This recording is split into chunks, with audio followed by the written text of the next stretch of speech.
কারিগরি ও ভাষা দক্ষতা উন্নয়নে আগামী 180 দিনের মধ্যে কারিগরি শিক্ষা প্রতিষ্ঠানে 9000 শিক্ষককে ট্যাব প্রদান করা হবে ইনশাআল্লাহ। 3832টি মাল্টিমিডিয়া ক্লাসরুম স্থাপন করা হবে। একই সাথে 172 জন শিক্ষার্থীকে ইটালিয়ান ও জাপানিজ ভাষা শিক্ষা প্রদান করা হবে। মাননীয় স্পিকার, একই সাথে 418টি কারিগরি ও মাদ্রাসা শিক্ষা প্রতিষ্ঠানে জুন 2026-এর মধ্যে ফ্রি ওয়াইফাই চালুর উদ্যোগ গ্রহণ করা হয়েছে। একই সাথে মাননীয় স্পিকার, বাংলাদেশে ঢাকা শহর সহ বিভিন্ন গুরুত্বপূর্ণ জায়গাগুলোতে পাবলিক প্লেস যেগুলোকে আমরা কনসিডার করি, এরকম অনেকগুলো জায়গাতে এর মধ্যেই ঢাকা কমলাপুর স্টেশন, ঢাকা বিমানবন্দর সহ এরকম গুরুত্বপূর্ণ জায়গাগুলোতে এরই মধ্যে ফ্রি ওয়াইফাই স্থাপন করা হয়েছে। মাননীয় স্পিকার, আপনি নিজেও একজন খেলোয়াড় ছিলেন, বাংলাদেশের অন্যতম ফেমাস খেলোয়াড় ছিলেন, ফুটবল প্লেয়ার ছিলেন।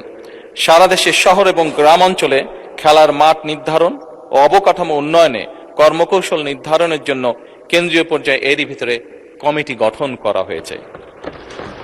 হাইটেক সফটওয়্যার পার্ক ও আইসিটি সেন্টার সমূহ কার্যকরভাবে পরিচালনার জন্য এবং বাংলাদেশে আমাদের ইয়াং জেনারেশন যারা বিভিন্ন আইটিতে কাজ করে থাকে তারা যাতে তাদের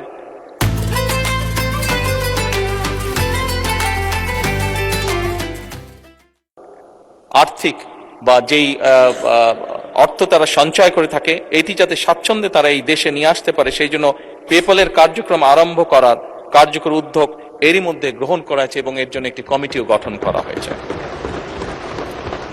মাননীয় স্পিকার, নির্বাচনী ইশতেহারকে প্রাধান্য দিয়ে বেতন কাঠামো আদায় জাতীয় ক্রীড়াবিদদের জন্য, যা আপনি নিজেও আমি বিশ্বাস করি অ্যাপ্রিশিয়েট করবেন মাননীয় স্পিকার, এরই ভিতরে ক্রীড়া ভাতা চালু করা হয়েছে।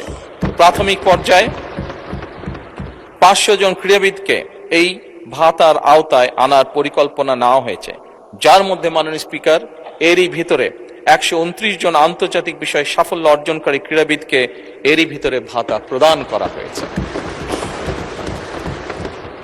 মাননীয় স্পিকার, ল্যাঙ্গুয়েজ স্টুডেন্ট ভিসায় বর্তমান জামানতবিহীন যে ঋণ ছিল তার সীমা যাতে আমাদের ছাত্ররা, আমাদের ইয়াং জেনারেশনের সদস্যরা যাতে সহজেই বিদেশে যেতে পারে এই কর্মসূচির আওতায়, তার জন্য তাদের ঋণ সীমা 3 লক্ষ থেকে 10 লক্ষ টাকায় উন্নীত করা হয়েছে।